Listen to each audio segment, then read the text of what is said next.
Hey, Fight Readers. So, this is Betsy Ross. Hopefully, you're having a great day. It is a beautiful day here in Texas. And as we all know, the elephant in the room, mental health, right? How is mental health really affecting our communities, the veteran community, to be more specific, here in the Fight mission? And honestly, if you have not read the Fight series, I wish you would definitely take a look into that. However, I will go ahead and admit one thing that I know a lot of people probably don't appreciate about the Fight series is that, well, not everyone has a bad experience in the military. Not everyone has a bad experience even getting out of the military, right? But that's hopefully obvious enough to where you shouldn't have to say it. But it's not that the books are trying to make out that all veterans are struggling to the extent of wanting to either commit suicide or depressed, or I mean, those are regular emotions, right? Everyone faces emotions every day, even civilians who have never stepped foot in the military. But as exciting as I have been writing Fight For to Fight On, the last book in the series, I understand there's a lot of conflict, and unfortunately I'm having to deal with my own demons, having to deal with my own past, but also being able to reach out and speak for those who don't like talking about emotions, who don't like talking about PTSD or suicides and why people are committing suicide. And really, even though I focus on veterans, we are human.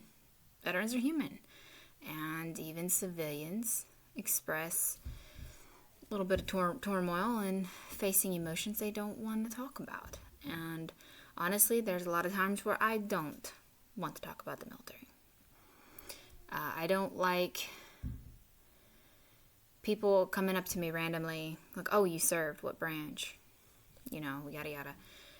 Sometimes I just want to semi-be normal, I guess is a term I can use for that situation. It's more of, I just want to blend in. I just want to go into the grocery store.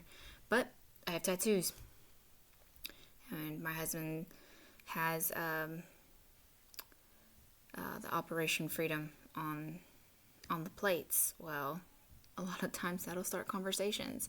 And I have the in memory of all the names you'll see in the books and the Fight series.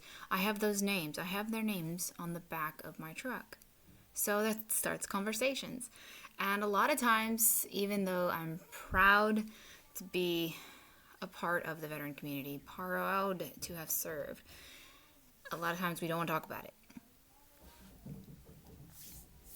So how do you overcome that? I mean, I'm not necessarily suicidal. I'm not, I have my dark moments. I have moments where I do just want to vent. But how do you convey some of that to others? Because everyone has a story. Everyone has their own experience. So how do you relate to people who don't either want to talk about it either, or how do you open up to people who don't really speak the lingo? And honestly, it's the small things. Like today, I had a CB actually come up to me because he saw my plates. He actually asked me if I was a Purple Heart. Well, I'm not a Purple Heart, but I did serve. And, I'm not sure if he was expecting me to say something critical against him being Navy and me being Army, but since starting the Fight series, I've been kind of like, hey, we're all needed. We're all necessary. And, it started a conversation. And in those situations, we traded business cards. We traded, like, hey, if you need anything, don't hesitate to reach out. And sometimes it's those small things that I think our community is really missing. Where a lot of times we don't want to speak to anyone we served with. We don't want to deal with our chain of command anymore. Especially if you had a bad experience, bad leadership and things like that. But, whether you deployed or not, you served a purpose, even though you may have just seen yourself as just a number, just a space filler to fill in those gaps. But sometimes it's more than that, and we can't always beat ourselves up about it. And we can't always keep comparing ourselves, because I have a lot of veterans out there who don't want to talk to me, interview for Fight. They don't want to open up about their personal situations. They don't want to relate to me because I didn't deploy. Okay, hotshot. Don't have to interview with me. That's fine. But there are people out there who are wanting to relate to somebody.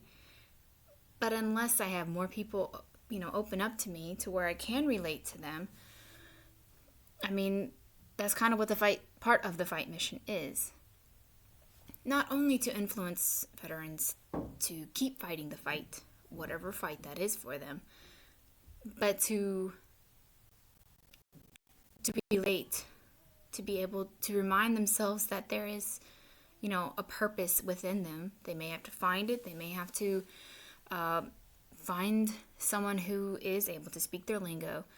And unfortunately, when you start closing off each other and you create cliques, where do you think those ideas where killing ourselves is just the only idea? If you can't reach out to your own, say things you don't want to say out in public, I mean,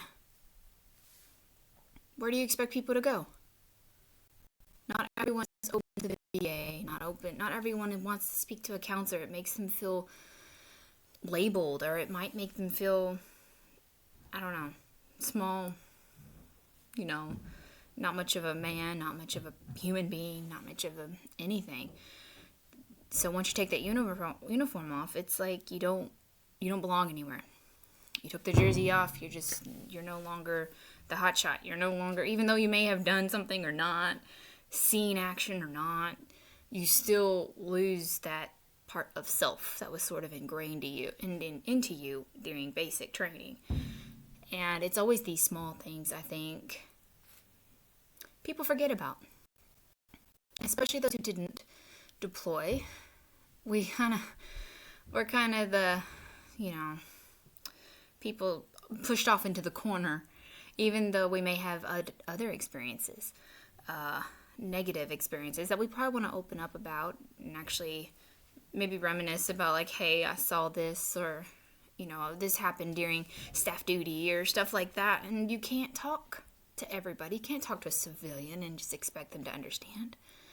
And so, it's just always the small things, and it's always important to reach out, but also check on your fellow soldiers or airmen, servicemen and women.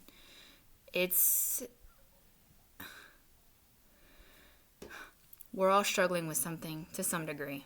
We're not all successful. Not all of us are able to just jump out and start our own business. We're not all just happy about the transition, if you will, but we can't forget that we're human, and sometimes we just need a little push. We need that reminder that not everything has to be negative, because when you jump out there in the world, there's a lot of negativity, but unfortunately a lot of that negativity is also in the ranks. It's very overwhelming, and it doesn't always have to be fought alone. So I encourage y'all to reach out, say hi to someone, do something good, not only for someone else, but for yourself, because you are important to somebody. You may not feel like it. You may have lost the excitement of life. You may have lost a dream or goal, but you are worthy. You are somebody to someone. You just may have to find that someone, because not everyone moves back home. Not everyone gets to jump into a career. Not everyone decides to go back to school. But there is good out there. And sometimes we just need a little push, a reminder. Set a small goal today. If you don't achieve all your goals, it's okay. Tomorrow, we'll get it done. But you have to believe in yourself. And you have to also be proactive in reaching out to those that you think probably need a little push. Just say something nice to someone. It can really go a long way. So, check out the Fight series if you have not done that already. They are available on Amazon. You can also check out betsyrossauthor.com, or check out Facebook, Fight with Betsy Ross. And then there's Twitter at Ross_fight. Check out all of those interesting fun facts, and it's okay to open up about your story. Everyone has a story. I'm working on Fight 4 to fight on now. And there is more to come. And as always, keep fighting the fight, and until next time.